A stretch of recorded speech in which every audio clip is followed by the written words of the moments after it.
किसी भी देश को बड़ा, महान या आज के शब्दों में कहा जाए तो विश्व गुरु बनाने के लिए वह कौन कौन से एलिमेंट हैं, वह कौन कौन से सूचक है जिनके आधार पर हम कह सकते हैं कि हमारा देश या हमारा समाज विश्व गुरु है। ऐसा वैश्विक स्तर पर कोई मापदंड नहीं है कि इन मापदंडों को यदि हमने छू लिया तो हम विश्व गुरु हो गए। तो आप कह सकते हैं कि विश्व गुरु की अवधारणा जो आज हमारे देश में व्याप्त है वह पर्याप्त रूप से अवैज्ञानिक है। तो फिर वैज्ञानिक क्या है, इस विषय पर हम आप चर्चा करना चाहेंगे। किसी भी देश को प्रोग्रेसिव सोसाइटी बनने के लिए, किसी भी देश को डेमोक्रेटिक रूप से आगे बढ़ने के लिए जो दो महत्वपूर्ण पिलर्स होते हैं वह एक शिक्षा होती है और एक स्वास्थ्य होता है। आइए शिक्षा की बात करते हैं। शिक्षा की बात की शुरुआत मैं अपने एक अनुभव के साथ करना चाहूंगा। हाल ही में बोर्ड एग्जाम की ड्यूटी चल रही थी और उसमें जब मैं एक कक्ष निरीक्षक के रूप में कार्य कर रहा था तो देखा बच्चों के गणित का पेपर था और बच्चे बिल्कुल कुछ भी नहीं जान रहे थे, एक लो लेवल की मैथमेटिक्स को सॉल्व नहीं कर पा रहे थे। मुझे अजीब सा महसूस हुआ कि इन बच्चों में जो हाई स्कूल में पहुंच गए हैं उनके गणितीय ज्ञान कितना कम है। मैंने पूछा कि आखिर आप लोगों को पढ़ाता कौन है, तो आपको जान करके ताज्जुब होगा कि बच्चों का उत्तर था, सर हमारे विद्यालय में गणित का शिक्षक ही नहीं है, फिर विज्ञान का शिक्षक नहीं है। और जो देश में बेटी बचाओ बेटी पढ़ाओ की बात चलती है वहां पर गृह विज्ञान पढ़ाने के लिए शिक्षक या शिक्षिका भी नहीं है। या हम एक ऐसे देश की रूपरेखा तैयार कर रहे हैं जो हम विश्व गुरु की बात करते हैं। तो क्या एक विद्यालय में जब गणित, विज्ञान और अत्यंत महत्वपूर्ण विषयों के शिक्षक नहीं रहेंगे और वह विद्यालय अत्यंत ग्रामीण परिस्थितियों में संचालित होगा तो फिर वहां पर कई प्रकार के छात्र आगे निकलेंगे और ऐसे छात्र जब जीवन के मुख्य धारा में आएंगे, समाज की मुख्य धारा में आएंगे तो उनकी स्किल्स, उनकी क्षमताएं कितनी विकसित होगी। इन्हीं बातों पर आज हम चर्चा करेंगे। स्वागत, अभिनंदन, आभार स्वीकार करिए अपने दोस्त रशल रघुवंशी का। नमस्कार। बजट वर्ष 2024-25 की बात करें तो हमारी सरकार ने, केंद्र सरकार ने 46,03,097 करोड़ का बजट पेश किया, जिसमें शिक्षा पर होने वाला व्यय 1.25 लाख करोड़ है। आप कह सकते हैं लगभग 2.9%। और जब नई शिक्षा नीति 2020 लागू की गई थी तो भले शोर शराबे हंगामे के साथ सरकार ने मुख्य रूप से इस बात को सामने रखा था कि देश की शिक्षा पर 6% टोटल जीडीपी का खर्च किया जाएगा।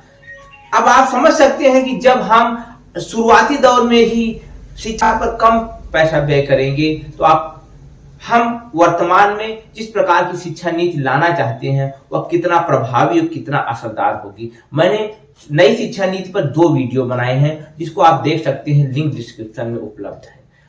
आप समझ सकते हैं कि कोई भी व्यवस्था, कोई भी गाड़ी कितनी भी सुंदर बना ली जाए, कितनी भी बेहतर बना ली जाए, यदि उसमें पेट्रोल ना हो, उसमें ईंधन ना हो तो उसका चलना असंभव है। तो वर्तमान में जो धन होता है, जो अर्थ है, जो पैसा है, वह पूरी व्यवस्था का ईंधन होता है। और जब उस ईंधन को कम कर दिया जाएगा तो निश्चित रूप से गाड़ी चल नहीं पाएगी। कुछ वैसी ही परिस्थितियां वर्तमान में हमारी शिक्षा व्यवस्था को लेकर के की जा रही हैं।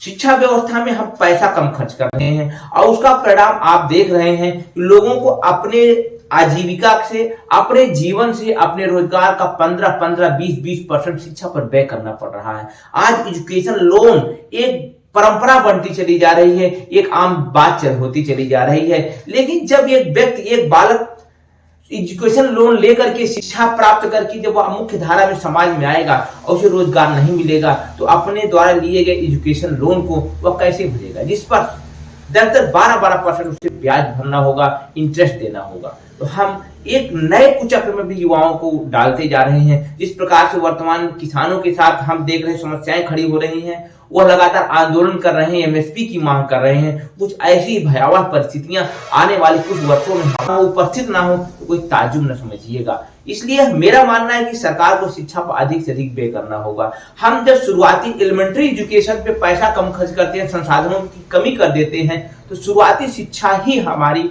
कमजोर पड़ जाती है। और यदि हमारी शिक्षा की न्यू एलिमेंट्री एजुकेशन ही कमजोर होगा तो एक कमजोर नींव या कमजोर जड़ पर आधारित कोई बड़ा वृक्ष नहीं खड़ा हो सकता है, और आगे जाकर वह बच्चा अनस्किल्ड होगा और वह बच्चा समाज में अपने आप को समायोजित नहीं कर पाएगा। और जब हम बार बार इस बात को कहते हैं कि हमारे युवाओं में की संख्या तो बढ़ रही है, लेकिन उनके अंदर रोजगार की जो कौशल होते हैं वह नहीं बढ़ रहे हैं। वजह आप समझ सकते हैं कि हम एजुकेशन पे कम खर्च करते हैं और शुरुआती कमजोरियां उस बच्चे के जीवन भर उसका पीछा नहीं छोड़ती हैं। जैसे कि कुपोषण की बात की जाए, हमारे देश में आज की स्थिति में भी बहुत सारे बच्चे, लगभग 40 से 45% बच्चे कुपोषण के शिकार हैं।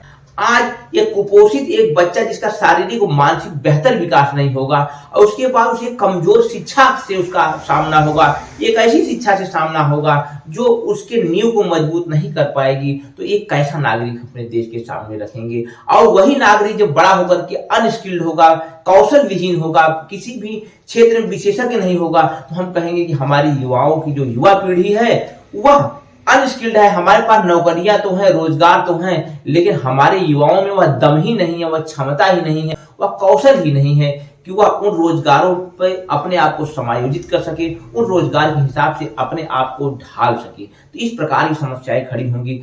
आज हम कहते हैं पॉपुलेशन डिविडेंड की बात करते हैं, जनसंख्या लाभांश की बात करते हैं। ये हमारे देश की अधिसंख्य जनसंख्या युवा है, और यदि इन युवाओं को सही दिशा न दी गई, सही रास्ता न दिया गया और शिक्षा पर अधिक से अधिक व्यय न किया गया, तो आने वाले समय में हमारा जो जनसंख्या लाभांश है या हमारे लिए जनसंख्या का इस प्रकार का काल बन जाएगा, इस प्रकार की समस्या बन जाएगी कि बढ़ती हुई उम्र और घटते हुए साहस और घटते हुए अनुभव के साथ, घटते हुए क्षमताओं के साथ यह पीढ़ी हमारे देश पर एक बोझ के रूप में शामिल हो जाएगी। और जिस प्रकार से आर्टिफिशियल इंटेलिजेंस का जमाना आ रहा है, आर्टिफिशियल इंटेलिजेंस के बल पे वैश्विक स्तर पर रोजगार घट रहे हैं, वह भी एक आने वाली मानवता के सामने चैलेंज है, एक समस्या है जिसे हम सभी को मिलकर के एड्रेस करना होगा। मेरी बातें इस स्तर पर आपसे समझाने का प्रयास होता है कि आप देश की वर्तमान में वास्तविक घटनाओं पर अपना ध्यान दीजिए। जिस प्रकार से मैंने पिछले वीडियो में भी चर्चा की थी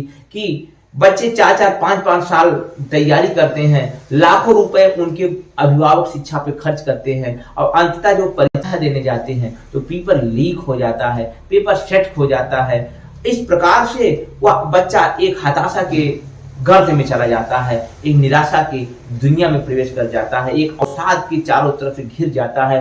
और हमारे देश में युवाओं में बढ़ती हुई आत्महत्या और एक अस्थिर भविष्य भी इसके लिए जिम्मेदार है। और हमारे देश में जिस प्रकार से कोचिंग ट्यूशंस का जोर बढ़ता जा रहा है, तो एक आम आदमी की कहीं न कहीं जेब कमजोर होती जा रही है। तो इन विषयों को समझिए, शिक्षा में बढ़ने वाले खर्च की तरफ आप सरकार को आकृष्ट करिए। आपका प्रयास आपका भविष्य बनाएगा। इन्हीं बातों के साथ, इस उम्मीद के साथ विदा लेता हूं कि आपको मेरी बातें समझ में आई होंगी। इस वीडियो को अधिक से अधिक शेयर करिए और कमेंट के माध्यम से अपने विचार मुझ तक प्रेषित करिए और अपनी ताकत को पहचानिए। लोकतंत्र में असली ताकत आपके पास है, आपके हाथ है। विदा लेता हूं, नमस्कार।